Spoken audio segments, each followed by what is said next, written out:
అయ్యప్ప 18వ బడికి ఇచ్చిన మాట ఏంటంటే,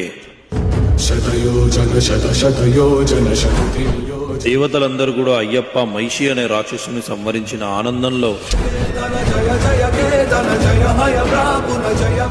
ఏ మహానుభావ, లోకరక్షక, అఖిలాండకోటి బ్రహ్మాండ నాయక, మీ యొక్క చిట్టి చిన్నారి పాదాలు మాపై మోపి మీ యొక్క శ్రీచక్ర యోగ పీఠాన్ని అధిష్ఠించండి అన్నారట.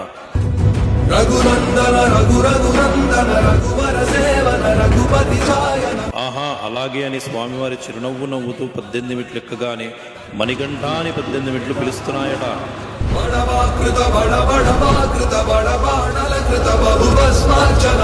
ఏంటి నాయన అలా పిలిచారంటే, సాక్షాత్తు లోకరక్షకుడైన మీరు మాపై కాలు మోపారు కదా, ఇకపై మిమ్మల్ని చూడడానికి వచ్చే భక్తులు మాపై మాత్రమే కదా కాలు మోపి మిమ్మల్ని చూడాలి.